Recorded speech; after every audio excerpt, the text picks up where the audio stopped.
ए मोहब्बत। आशिका बालकनी में बैठी थी। सामने कॉफी का मग रखा था। उसका मन बहुत उद्विग्न था। उसके और अमन के बीच झगड़े बढ़ते जा रहे थे। पहले भी झगड़े होते थे, किंतु कभी कभार वह भी किसी बड़े मसले पर। जल्द ही दोनों सुलह भी कर लेते थे।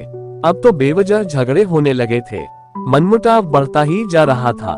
3 साल पहले दोनों की मुलाकात एक दोस्त की पार्टी में हुई थी।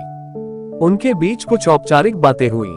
अमन एक ट्रैवल एजेंसी चलाता था और आशिका एक एडवर्टाइजिंग एजेंसी में क्रिएटिव हेड थी। अमन को अपनी ट्रैवल एजेंसी का विज्ञापन बनवाना था।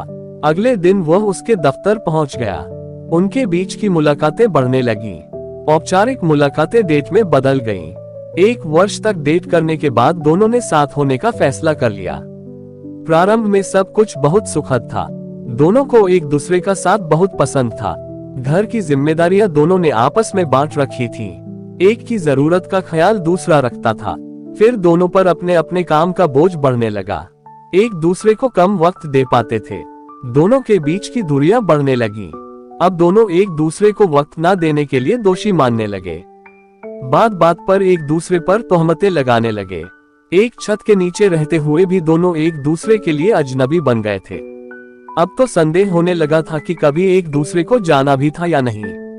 आज भी छोटी सी बात पर दोनों में कहासुनी हो गई। आशिका जब घर लौटी तो देखा कि अमन की जीन्स सोफे पर पड़ी थी। बेडरूम में बैठा वह अपने सोशल अकाउंट पर किसी से चैट कर रहा था। आशिका ने उसे जीन्स के बारे में टोका तो उसने बड़ी लापरवाही से जवाब दिया, कौन सी बहुत बड़ी बात हो गई, जब उठूंगा तो रख दूंगा। उसके इस तरह बोलने से आशिका को भी गुस्सा आ गया। उसने कहा, बात ये नहीं है कि तुम रख दोगे, बात ये है कि कब तुम जिम्मेदारी से काम करना सीखोगे। उसकी इस बात ने जैसे आग में घी डाल दिया। अमन गुस्से से बोला, ये बात बात पर तुम मुझे जिम्मेदारी का लेक्चर मत दिया करो। मैं अपनी जिम्मेदारियां पहचानता हूँ। आशिका ने नहले पर दहला मारा। घर को व्यवस्थित रखना भी जिम्मेदारी का ही हिस्सा है। कुछ क्षणों तक उससे घूरने के बाद अमन बोला, ये घर है, जेल नहीं। जेलर की तरह मुझ पर हुक्म ना चलाया करो।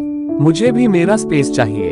अपनी बात कहकर वह तैयार हुआ और घर से चला गया। सामने रखी कॉफी ठंडी हो रही थी। आशिका ने एक घूंट भरा और अपने आप से बोली, अमन कह रहा था कि मुझे मेरा स्पेस चाहिए। अब हम दोनों के बीच एक लंबे चौड़े खालीपन के अतिरिक्त बचा ही क्या है। दोनों इसके एक एक छोर पर खड़े हैं, एक दूसरे की तरफ उंगली उठाए। दरवाजा खुलने की आवाज आई।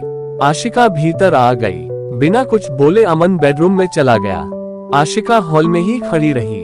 अमन जब बाहर आया तो उसके हाथ में डफल बैग था। बाहर निकलने से पहले वह आशिका से बोला, कुछ दिनों के लिए मैं अपने दोस्त के घर रहने जा रहा हूँ। शायद हमारे रिश्ते के लिए यही सही है। आशिका स्तब्ध रह गई। लाख कोशिश के बाद भी आंसू रुके नहीं। वह सोच रही थी कि क्या यही उन दोनों के रिश्ते का अंजाम है।